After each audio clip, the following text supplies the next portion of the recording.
Հասարակության ձայնը մեր եթերում, հարթակ։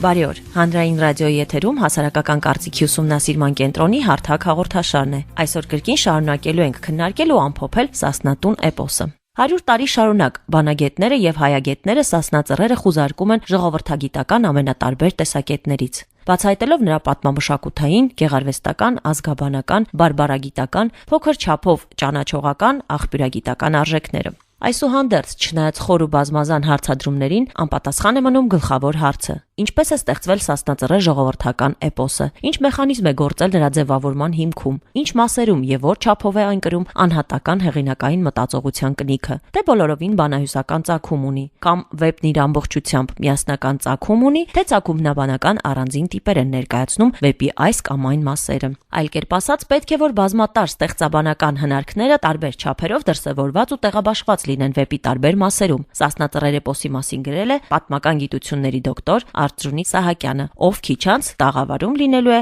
մեր հյուրը։ Մինչև այդ լսենք ռեպորտաժը։ Որտեղից պետք է սկսել մեր ժողովրդի պատմության վերականգնումը, որն է սկիզբը։ Այդ աղբյուրներից մեկն էլ համարվում է Սասնատուն կամ Սասնա ծռեր էպոսը։ Բանաստեղծ Ռազմիկ Դավոյանն իր Ծովինար գրքում որոնում է սկիզբը, որն ուղղորդում է մեր պատմության խորքը, այնտեղից դուրս բերում հանիրավի անտեսված փաստերն ու իրողությունները։ Սկիզբը գտնելը ինձ համար տանջալից աշխատանք էր, որովհետև ունենալով հենարաններ Սուրբ գրքի պատմությունների մեջ, ունենալով հենարաններ Ներնոր էպոսի մեջ, Խորենացու աշխատության մեջ 3 գլխավոր աղբյուրներ, որոնք եղել են այս գիրքը կազմավորելու հենասյուները, մեր ժողովրդի պատմությունը շատ մեծ ընդհատումներով գոյություն ունի։ Մեր ժողովրդի պատմության ողնաշարը փշրված է։ Այդ ոսկորները հավաքելու համար հարկավոր էր մի սկիզբ, որ կարողանա այդ պատմությունը միացնել իրար։ Այդտեղ Գուչմիտի ասածը կարևորագույն նշանակություն ունեցավ ինձ համար, որ ասում է, որ ինչ դարի էլ վերագրենք Խորենացուն, ինչ էլ ասենք,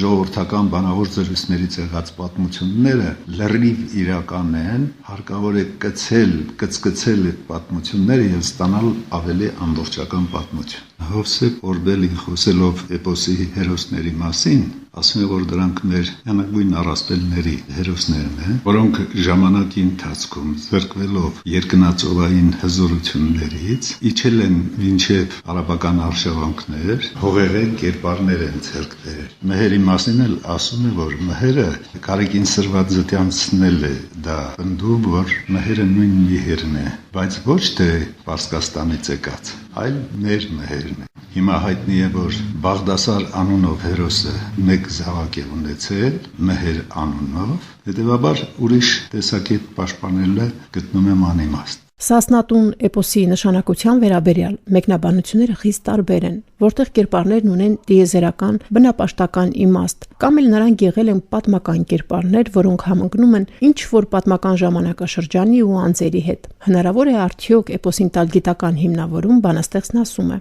Իրավացի են նրանք, այդ թվում նաև Աբեղյանը, որ մենք ուշ արթնացողներից ենք եւ մենք մեր մշակութային արժեքներով, դիպասկերով շատ ավելի ուշ ենք զբաղվել, քան մյուս ժողովուրդները եւ դրա համար մենք նրանց ասածը ներգրավում ենք մեր պատմության մեջ որպես իրենցից փոխառյալ արժեքներ։ Ես հանգեցի եզրակացության մի ուրիշ աշխատության մեջ գեղեցկական էներգիայի դերն ու նշանակությունը գոյաբանության համակարգում անդրադարձել եմ նաև դրան, որ նույնիսկ առաջարկել եմ, որ գիտության մի նոր ճյուղ ունենանք։ Դա լինի վարկածագիտությունը, որովհետև վարկածների մեջ կան իրական կյանքի մեջ հնարաններ ունեցող վարկածներ։ Մենք մեր առասպելաբանության մեջ մեր ունեցած հավանական վարկածները տվել ենք ուրիշներին, եւ ուրիշները գործածել են իրենց վարկածները, եւ այդպիսի գիտություն են ստեղծել իրենց ժողովուրդների համար, մենք դա չենք արել։ Մեր էպոսի հերոսները կորցնում են իրենց երկնածովային հրեղենձիով ծովի անդունդից դեպի գիզիչ արևը սլանալու ունակությունը, որպեսզի հիմնավոր բնակություն հաստատեն երկրի վրա։ Անգիտակցորեն կապ են պահում միայն մի տարերքի ջրի հետ, ասում է Ռազմիկ Դավոյանը։ Հարազատ մնալով 5 տակարանի պատմությանը, հիշելով Նոյի ջրհեղեղը, երբ որ Աստված լրիվ կենդանազերծեցի երկիրը եւ նորից սկսեց արարել երկիրը առհասարակ, եւ քանի որ անընդհատ հետապնդում էր այն միտքը, որ մենք ունենք ծովինար, եւ որովհետեւ Աստծո շարժիչ ուժը գլխավոր ջրհեղեղն էր երկիրը կենդանազերծելու, դա իրագործողը պետք է լիներ ջուրը, եւ այդ ջրերի աստվածուհին թակուհին ծովինարը գոյություն ուներ այդ նախորդ ջրհեղեղից առաջ, որ Աստված ստեղծել էր ծովինարին, որպեսզի նա իր բոլոր իրագործումների մայրը լինի։ Հանրային ռադիոյի եթերում շարունակվում է հարթակ հաղորդաշարը։ Տաղավարում իմ հյուրն է բանասիրության եւ պատմագիտության դոկտոր, Երևանի պետական համալսարանի պրոֆեսոր Արծրունի Սահակյանը։ Բարի օր, պարոն Սահակյան։ Բարի ձեզ։ Շնորհակալ ենք մեր հրավերն ընդունելու համար։ Դուք, պարոն Սահակյան, գրել եք, որ մեր վիպարվեստի երկու խոշոր գիտակները Աբեղյանը եւ Մելիք Օհանջանյանը Սասնածռեր քառաճյուղ վեպից ընդունել են Սանասարի, Մահերի, Դավթի մասին մեր զրույցների առանձին գոյությունը եւ որ դրանք ինքնին ավելի հին են, քան ամբողջական վեպը։ Եվ եթե առաջին ճյուղի ստեղծման հիմքում ընկած է Սենեքերիմ թագավորի հայրասպան որդիների Փախստյան միջադեպը, մեծ ու փոքր մահերների ճյուղերի հիմքում ընկած է Միհրի առասպելը, բաժանված մահկանացու ու անմահ կերպարների, իսկ Դավթի ճյուղի միջուկը կազմում է արաբական հարկահանության դեմ ըմբոստացումը եւ օտարլծի թոթափումը։ Ապա բնական է ենթադրել վեպի բաղադրիչների ձևավորման հետեւյալ ժամանակագրության հերթագայությունը։ Առաջին ճյուղը մեր թվարկությունից առաջ 6-րդ-5-րդ դարեր, երկրորդ եւ 4-րդ ճյուղեր մեր թվարկությունից առաջ 5-րդ-4-րդ դարեր, երրորդ ճյուղ մեր թվարկության 9-րդ-11-րդ դարեր։ Ինչու եք այդպես ենթադրում։ Ամենից առաջ այդպես ենթադրելու հիմքը տվել են, ինչպես նշեցիք, երկու խոշոր հետազոտողներ՝ Աբեղյանը եւ Մելիք Օհանջանյանը։ Հետո նրանց միացել են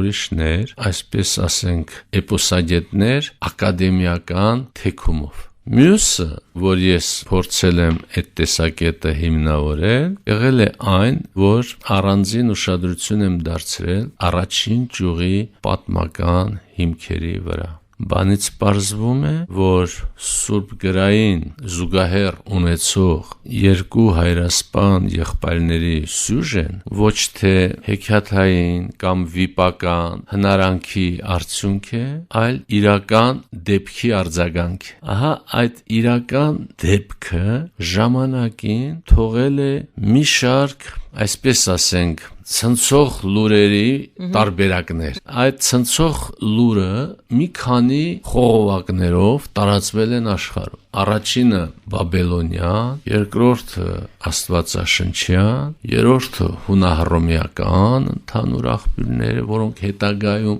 անդրադարձել են, եւ չորրորդը հայկական։ Այս բոլոր աղբյուրներով այդ լուրը տարածվել։ Երբ որ նայում ենք բաբելոնյան լրատվությանը, տեսնում ենք, որ սրանք իրենց տեսանկյունից են պատմում։ Աստվածաշունչը իր տեսանկյունից է պատմում, հրեականացնում է այսպես կոչված այդ գլխավոր իրադարձությունը։ Իսկ հայկականը, որ անմիջապես այդ սյուժեի մասնակցող կողմերից մեկն է, որտեվ եղբայրները իբր թե փախչում են Հայաստան։ Բարձում է ոչ թե իբր թե, այլ իրականում այդպես է։ Փախչում են, գալիս են հայկական լեռնաշխարհում են ապաստանում եւ այնտեղ էլ նրանք շարունակում են ապրել, իրենց կյանքը հետագայում կառուցել արդեն հայկական լեռնաշխարհում ձուլվելով տեղի ժողովրդի հետ, նրանց հետ այսպես մերվելով թողնում են իրենց տոհմի հիշողության մեջ այդ փաստը, որ իրենց նախնիները եկել են ահա այս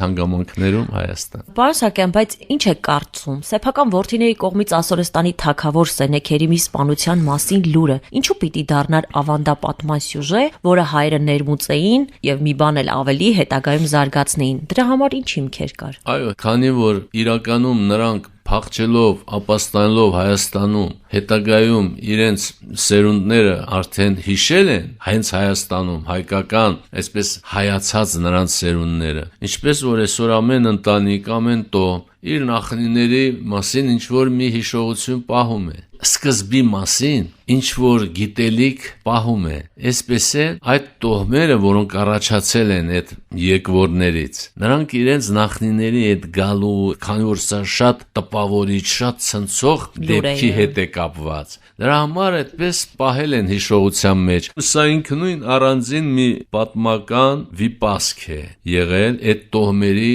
ավանդույթում։ Հետագայում գնալով սա ավելի մեծ դեր է խաղացել, որովհետև Հայաստանում պատմական տարբեր փուլերում նոր դինաստիաների, նոր թագավորությունների հաստատման հետ անընդհատ արդիականացվել է այս հուշը, որ ահա այսինչ տոհմի, այսինչ իշխանական, այսպես ասած, տան ծագումը կապվում է այդպիսի համաշխարհային մեծության թագավորական ընտանիքի հետ, որպիսին Ասորեստանի տիրակալներն էին, որպիսին Սենեքերիմներ։ Իսկ արդյոք իրական կերպարներ են Սանասարն ու Բաղդասարը, եւ նրանք ինչ որ կերպ կապվում են որևէ պատմական իրադարձության հետ։ Հայրասպան որդիները, որ մի քանիստ են եղել իրականում, եւ նրանք փաստորեն բողոքելով իրենց հոր անարդար վճռի դեմ, որ Բաբելոնում Ասորեստանի արքա Սենեքերիմը Բաբելոնում փոխարքա է կարգում Ասարհադոնին։ Սա նշանակում է, որ նա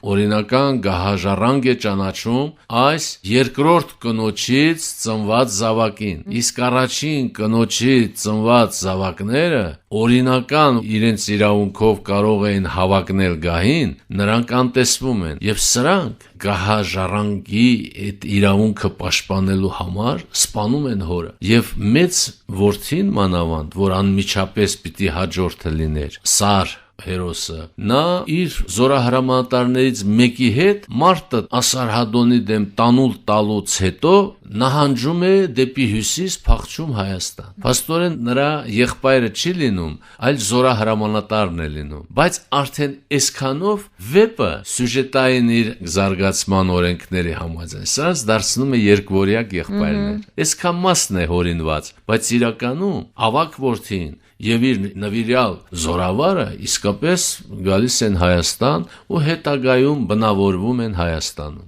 Փախստական եղբայրների սյուժեն իսկապես հայկականացվում է այն ժամանակ, երբ այդ սյուժեն դիտարկվում է իբրև հայոց պատմության փաստ, այսինքն Հայաստանում ապաստանած եղբայրներից իբր սերվում են հայկական գավառների նախարարական տոհմերը։ Իսկ դա նշանակում է, որ այդ գավառների տեղական տոհմային վիպական ավանդույթում Սենեքերիմ թագավորի հետ կապվող ստացած որոշ գծեր, ինչպես օրինակ մյուս եղբոր հետագա ճակատագիրը, որը երբեմն որոշ պատումներում հնչում է շատ թռուցիկ ու կծկտուր կերպով, մենք կարող ենք ասել, որ ինչ որ փաստեր իսկապես կորսվել են եւ եթե դրանք իրոք կորսվել են, ինչպես ենք կարողանում դա վերականգնել, կրկին հանել ջրի երես։ Փոքրինչ թեկուս կծկտուր տեղեկություններ քաղում ենք այն մասին, թե ինչպես նրանք փախան եկան Հայաստան։ Իսկ դրանից հետո արդեն տեղեկատու աղբյուրը հայկական բանավոր ավանդույթն է։ Նախ տոհմական իմաստով ավանդույթը, տոհմական վեպը, հետո արդեն Սասնա ծռերի կազմում մեր հայտնի էպոսը։ Այս բանավոր ավանդույթի մեջ, թե նրանք Հայաստանում ինչ օրեր են անցկացնում, ինչ գործեր են անում, ինչպես է հետագա իրենց ճակատագիր է լինում, այդ ամբողջը հորինվածք է, այսինքն գեղարվեստական վեպի օրենքներով սարքված սյուժեն է։ Մանավանդ զորավարն էլ դառնում է երկվորյակ եղբայր, եւ այստեղ արդեն միանում է ավտոմատիկ ձևով կարծես հայտնի երկվորյակների սյուժետային գծերը։ Ստացվում է, որ ինչ որ սահման իրական դեպքն է, նրանից հետո արդեն գործում է սյուժետային զարգացման օրենքը, որը իր բնույթով միջազգային է։ Ինչ եք կարծում, արդյոք այսօր կարիք կա նոր ձեռնարկումների, որպեսզի ավելի մանրակրկիտ ուսումնասիրեն, չէ՞ որ դուք բավականին երկար ժամանակ է զբաղվում եք սրանով։ Արդյոք շատ բան է կորել եւ շարունակական է դեռ լինելու կորած փաստերի վերհանումը։ Վեպը իր վերջնական տեսքը ստանալուց հետո ուշ միջնադարի ընթացքում պատմվելով անշուշտ եւ կորցրել է, եւ ձեռք է բերել, եւ սյուժետային զարգացում է ապրել, եւ մեր ասացողների, վիպասացների երբեմնի կողմից մոռացության պատճառով ինչ որ կորուստներ են եղել, այդպես չի որ սա մեկ անգամ ընդմիշտ տրված տեքստ է եղել։ Ամեն անգամ, ամեն պատմողի կողմից սա նորոգվել է, փոփոխվել է եւ լավ եւ վատ ուղղություններով։ Եվ այսօր 100-ից ավել տարբերակների գրառումները վկայում են, որ այնուամենայնիվ ավելի շատ փոխվել, ավելի շատ ասացողի ժամանակին հարմարվել են այդ պատումները, քան թե հավատարմորեն մնացել են ավանդական սյուժեների շրջանակներում։ Մենք կարող ենք արդյոք այսօր ասել, որ մենք ամբողջությամբ չգիտենք մեր էպոսը։ Դրանից կարող եմ դա ենթադրել։ Հարաբերական է էպոսի ամբողջական իմանալ, քանի որ այն գոյություն ունի միշտ ասացողական տարբերակների մեջ։ Եթե մտովի փորձենք բոլոր տարբերակների տվյալները հավաքենք, կստանանք այդ համահավաք բնագիրը ինչ որ գոյություն ունի, պայմանական։ Այսինքն սա համահավաք բնագիրը մեզ ինչ որտեղ պատկերացում է տալիս ընդհանուր էպոսի հնարավոր ամբողջական, մոտավոր ամբողջականության մասին, միաժամանակ կարող է դիտարկվել նաև յուրովի մի տարբերակ։ Շատ հարաբերական բան է։ Օրինակ, մեծ ու փոքր մհերների սասունցիացման մոտիվները, մեծի խաղաղ համակցության հակվելը եւ փոքրիկ կռվազան, բնույթը ինչպես նաեւ փոքր մհերի ծագումնաբանական պատմությունը կարող էր ձևավորվել իբրև հատուկ գաղափարական պատվեր։ Մեհեր կոչված հերոսի երկատումը պապ եւ թոր տեղի ունեցել վիպական ճանապարհով։ Իսկ իրականում երկուսի հիմքում ընկած է միհր դիցաբանական հերոսի Աստծո կերպարը։ Երբ է եղել միհրապաշտությունը Հայաստանում։ Սկսած մեր թվարկությունից առաջ, հավանաբար 5-4 դարերում սկսած հասել է մինչև քրիստոնեություն։ Այսօր էլ մեր կյանքում, մեր կենցաղում հնարավոր է գտնել միհրապաշտության հետքեր, մնացորդներ։ Օրինակ, որ երթվում է, երթումն էլ արևով է, արևն էլ նույն միհրն է։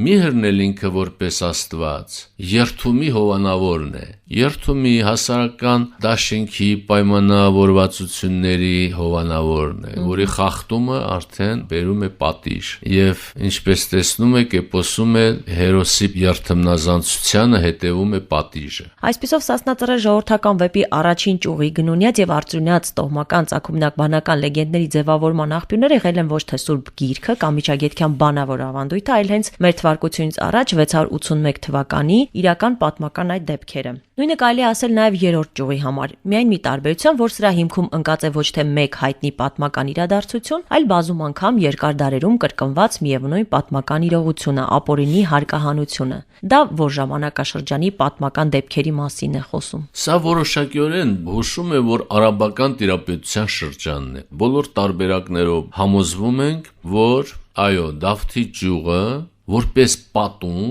որպես վիպասկ տեղավորվում է արաբական տիրապետության կոնտեքստում։ Իզուր չէ, որ շատ հետազոտողներ փորձել են պատմական նախատիպերը որոնել հենց այդ շրջանում։ Ոմանց հաջողվել է շատ, ոմանց քիչ, բայց էականը ոչ թե այդ է, այլ այն, որ ժողովրդական ցասումը, արդարության զգացումը, նրա ազատագրական բաղձանքը դրսևորվել է արաբների տիրապետության դեմ, իդեմս իր սիրելի հերոս Դավթի, ծուռ Դավթի։ Ինչու է միհրական վեպը բաժանվել երկու մասի կամ ընդհանրապես ինչու է վեպը դարձել 4 ճյուղանի։ Շատ հետաքրքիր է, որ ինչպես երկու հերոս դառնում են երկվորյակ, միանում են իրար, այդպես էլ հակառակն է լինում, որ մի հերոս երկատվի, դառնա երկու, հայր ու որդի, պապ ու թոռ միհրականության կրոնի մեջ միհրը եղել է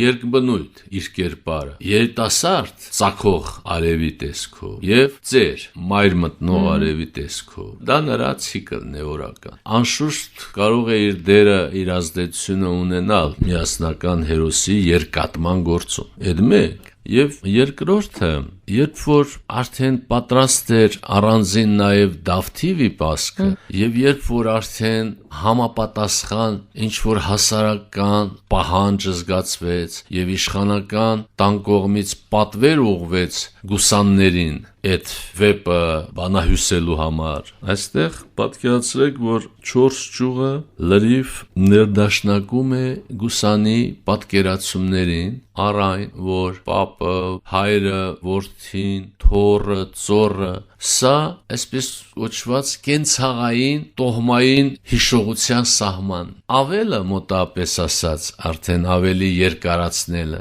ժողովրդական վեպի ոճի չափանիշների առումով երկարաձգել է նշանակում։ Այդ վիպական ասքի պոետիկայի տեսակետից։ Միաժամանակ Գուսանի պատկերացումով, միջնադարի մեր նախնիների պատկերացմամբ, մարդու կյանքը 4 փուլ է՝ երախայության, պատանության, երիտասարդության եւ ծերության փուլերն են։ Դա անգամ 4-րդ դարից է վկայված Գրիգոր Լուսավորչի անունով հայտնի հաճախապատում ճառերում։ Հետագայում դա վերարծարծում է Գրիգոր Տաթևացին։ Մեր հերոսները իրար շարունակում են, իրար զարգացնում են։ Ոչ մի հերոս նախորդին չի կրկնում։ Եթե կրկնում է, դա ասացողական թույլ կողմերից է, գեղարվեստական պատումի վրիպումներից է լինում։ Բայց որպես կանոն, իրեն հարգող Գուսանը պիտի չկրկնի եւ ամեն մի նոր ճյուղը պիտի մի նոր հետաքրքրություն բորբոքի, այլապես լսարանից չես կարող պահել։ Մարդու կյանքի երեխայության փուլի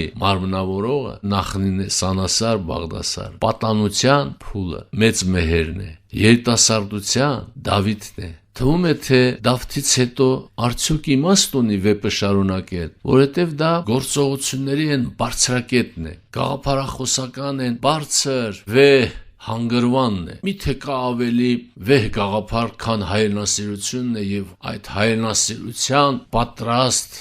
զոհը, որ Դավիթն է, հանուն հայրենիքի զոհաբերել իրեն եւ ազատագրել իր երկիրը։ Ավելի վեհ բան բարձվում է ժողովուրդը ունի եւ դա թույլ է տալիս շարունակել 4-րդ ճյուղը, այսինքն Դավթի որդու մեջ։ Ընդ որում որդուց որդի գնում բարձրանում է պաթոսը, գնալով բարձրանում եւ ամեն հաջորդ հերոս բոլոր առումներով գերազանցում է ավելի կատարյալ է։ Այո, բոլոր առումներով, անգամ ֆիզիկական ուժով գերազանցում է նախորդին։ Վեպի գեղագիտության մեջ փաստորեն բարձրակետը ոչ թե այրնասիրությունն է, այլ համամարտկային գաղափարի հաստատումն է, մարդկայնության հաստատումն է։ Ինչ հետարքիր է։ Այսօր շատ-շատերից հասու չէ այդ գաղափարը, բայց ժողովրդական այս իմաստությունը նախատեսել է նաև դա։ Հերոս, որ պատրաստ է զոհվել հանուն մարդկայնության, չափանիշների հաստատման, եւ դա մեհերն է, դրա համար էլ ինքը մի քիչ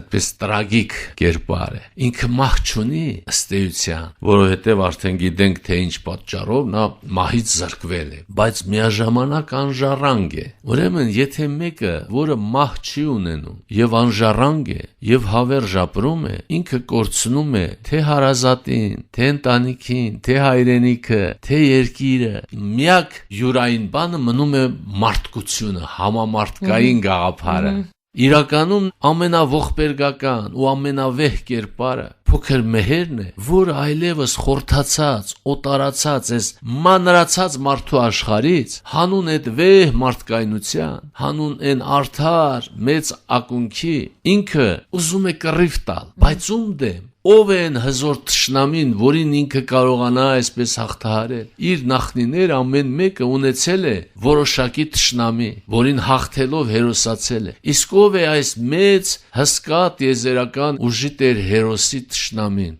Փոքրիկ մարդուկն է։ Լավ, գիտակցեց, որ այդ փոքր մարդուկն է։ Ինչ պիտի անի։ Պիտի կռիվ տա նրա դեմ։ Բայց որ մեկի սկսում է անխնա կոտորել փոքրիկ մարդուկներին։ Այսինքն ինքն իրար մի տեսակ այդ մարդկայնության, այդ հումանիզմի գաղափարը հաստատելու համար հենց կոտորում է մարդկանց։ Պարոն Սահակյան, քանի որ մեր ժամանակը սուղ է, պետք է ավարտենք մի ամփոփիչ հարց։ Այսքան դարերի ընթացքում անընդհատ ավելացումներ են եղել, ինչ որ բաներ կորել են, ասվել է այսօր մեր հասարակությունը որքանով է գիտակցում այս էպոսի իմաստը, էությունը, գիտակցում է թե ոչ եւ ինչ պետք է անել, որպիսի նորովին ներկայացնենք միգուցե մեր էպոսը, ինչ տարբերակ, ինչ ճանապարհ եք առաջարկում։ Էպոսը արդեն գրանցված է, արդեն ինչ որ սահմանների մեջ հաստատված է իբրև տեքստ, հարկավոր է, որ եղած մշակումները, տարբեր ժանրերով անդրադարձները, այս բոլորը ակտիվորեն արծարծել մշակութային կյանքի մեջ,